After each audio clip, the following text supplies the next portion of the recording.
the theme design rabbit hole. And I'm hoping that you've done things in the order that I've laid out to this point, because I can tell you that most of the time people get excited about starting a blog, and the first thing they do is go down the theme design rabbit hole, and there's just so many options, and they pick something that is overly designed because they're not designers and it looks pretty and they can't design. So why not add in all this design? And then the next thing you know, their content disappears into something that looks like crap a year from now, so outdated. The other thing that you need to know about the WordPress theme repository, which that's a repository of themes. That's where you see this big grid of themes when you go looking, once you get past that initial 3 choices that they kind of randomly threw out you in the beginning. And it's really hard to know, number one, what is a well-coded theme. It's not that anybody can upload any old theme to the WordPress theme repository, but pretty close. So coding is important. You want something that works well and loads quickly and it doesn't have buggy code. The other thing that is really important that you just can't know is information design and layout and how something's going to work when you've got to put this little thing and this little widget and this little contact information here. And, oh, this has to have testimonials. And, oh, this has to have a big glossy photograph. And wait, my site isn't really about big glossy photographs.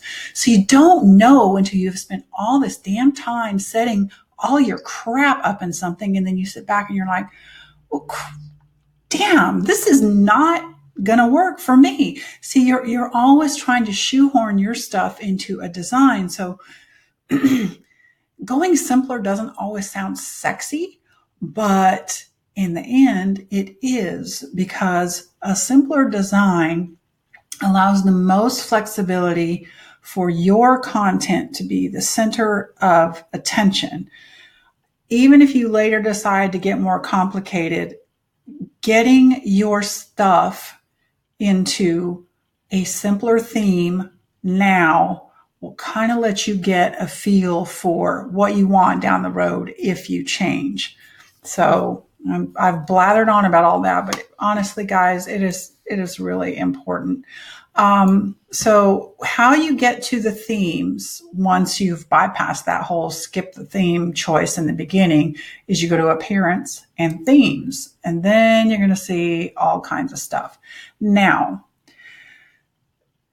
how you can tell good from the bad? Well, it's kind of tricky in here, actually. What I like to suggest is that you stick to themes put out by Automatic, the people that create WordPress. They're not the only good theme designers out there, but you don't know, and I don't have time to analyze every gosh darn theme in the repository. You just need to look for something that works well. It's kind of minimalistic, but classy. So you can look for Automatic. That's Automatic with 2 T's. And I'm going to put a link in the post so that you can see all of their themes. But it's not super easy to search for here. So what you can do is go to that link that I showed you where it's got only Automatic themes, because even if I put it in here, it just all kinds of things come up. And I found one that I think works really well, and it's called Scrawl. Isn't that a terrible name? But it is good for just, a nice, clean blogging. And this is what it is right here. So you can click and see the details, or you can preview how the site will look with it. I think it looks nicer than 2016, but it's really plain vanilla. If you've got just text, or if you've got nice photos, it'll look great.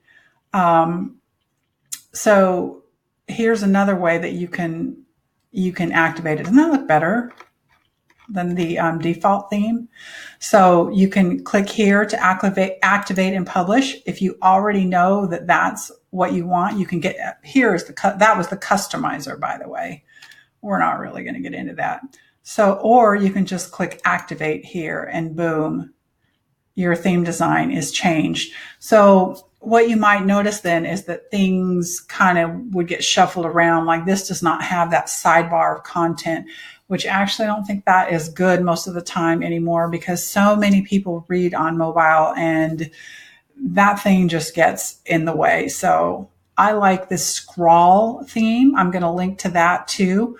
But if you want to look and see what else is out there, again, I suggest sticking to automatic. That's automatic with 2 T's. And finding one you like and then searching the name here from within your appearance area.